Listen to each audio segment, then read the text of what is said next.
Baik.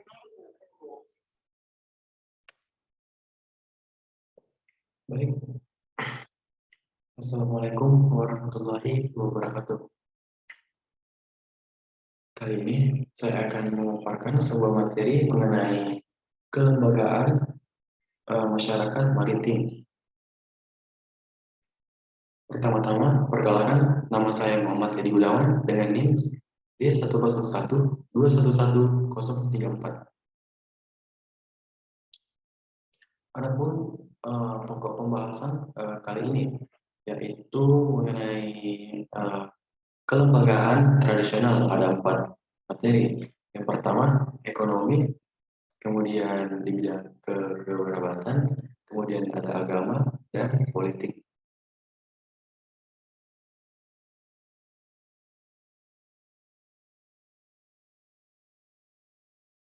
Baik, untuk yang pertama yaitu konsep mengenai kelembagaan masyarakat maritim. Perlu kita ketahui pertama, bagaimana itu konsep kelembagaan.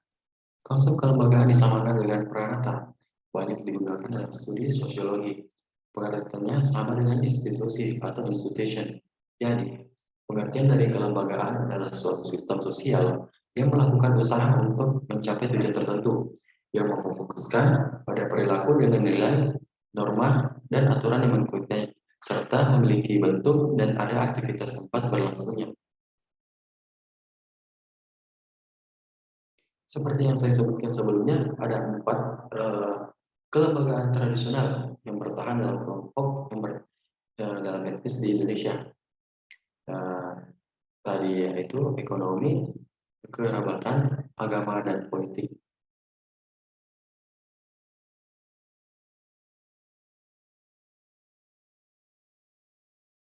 Untuk yang pertama yaitu kelembagaan ekonomi. Lembaga ekonomi merupakan sebuah lembaga yang melakukan di suatu bidang ekonomi demi terpenuhinya kebutuhan ekonomi masyarakat. Lembaga ekonomi lahir sebagai upaya manusia dalam menyesuaikan dirinya dengan alam, dalam memenuhi kebutuhan hidup yang berkaitan dengan bidang-bidang ekonomi. Hal ini sekali lagi dilakukan dalam rangka untuk mendapatkan kehidupan yang sejahtera. Adapun fungsi penting kelembagaan dalam ekonomi adalah sebagai sarana untuk menurunkan ketidakpastian atau mengubahnya menjadi risiko. Kemudian, dalam kelembagaan ekonomi terdapat norma atau aturan ekonomi yang terdiri dari hak dan kewajiban, tata cara berproduksi, distribusi, dan konsumsi, tata cara pengkreditan, aturan bagi hasil, aturan pinjam meminjam, tolong menolong dalam kelompok, kekompakan, kerajinan, kepatuhan, kedisiplinan, loyalitas, dan kerukunan, tanggung jawab, dan saling mempercayai, dan lain-lain. Adapun keterkaitan kelembagaan ekonomi dengan lembaga-lembaga lainnya. Untuk pertama, kelembagaan atau peranata ekonomi banyak terarahkan dan dikerahkan dengan peranata kelembagaan lainnya, jadi tidak otonom. Kemudian yang kedua, dalam penyediaan anak buah atau anggota kelompok dirangkul dari anggota kerabat, teman, orang sekampung atau sedesa, dan lain-lain.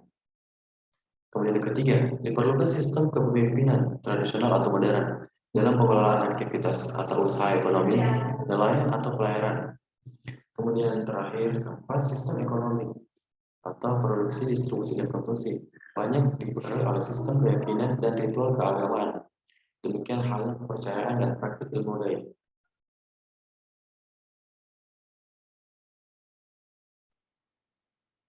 Kemudian yang kedua, kelembagaan kekerabatan. Kelembagaan kekerabatan ini masyarakat maritim memiliki norma-norma dalam mengatur sistem kekerabatan mereka. Masyarakat maritim menggunakan pendekatan kekerabatan dalam merekrutkan anggota di kapal. Sistem kekerabatan ini dianut oleh masyarakat nelayan di desa Bajuku, yaitu sistem bilateral atau parental, yaitu mengakui kedua garis keturunan orang tua, bapak dan ibu. Oleh karena itu, setiap pekerjaan yang dilakukan bila membutuhkan tenaga kerja, maka terlebih dahulu mereka mengutamakan atau mencari keluarga dekatnya. Kondisi sistem endogamasi di terus dipertahankan sampai saat ini, sehingga tidak jarang dijumpai dalam satu unit usaha atau penangkapan dan hampir semua anggotanya adalah satu rukun keluarga. Kemudian yang ketiga, kelembagaan politik atau political institution. Strategi dalam melakukan penangkapan ikan, bagaimana berinteraksi dengan nelayan lain dan desa lain dalam rangka eksplorasi sumber daya laut masih dipertahankan. Setiap kelembagaan merupakan kesatuan dari unsur-unsur organisasi atau kelompok, sistem norma atau aturan, dan tindakan terpola.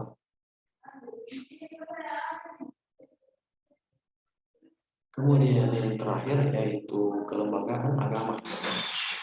Kelembagaan agama dan kepercayaan atau religious institution. Masyarakat maritim yang tingkat religius sangat tinggi karena akan menghadapi laut yang serba tidak pasti. Peralatan agama yang dimiliki dituangkan dalam aktivitas kemaritiman mereka. Keempat kelembagaan tersebut saling terkait secara ketat dan fungsional membentuk satu kesatuan dan kelembagaan kebaharian yang utuh. Baik, cukup sekian dari saya. Mungkin ini referensi yang sudah saya dapatkan dari materi yang saya paparkan kali ini. Cukup sekian, lebih dan kurangnya mohon dimaafkan. Wassalamualaikum warahmatullahi wabarakatuh.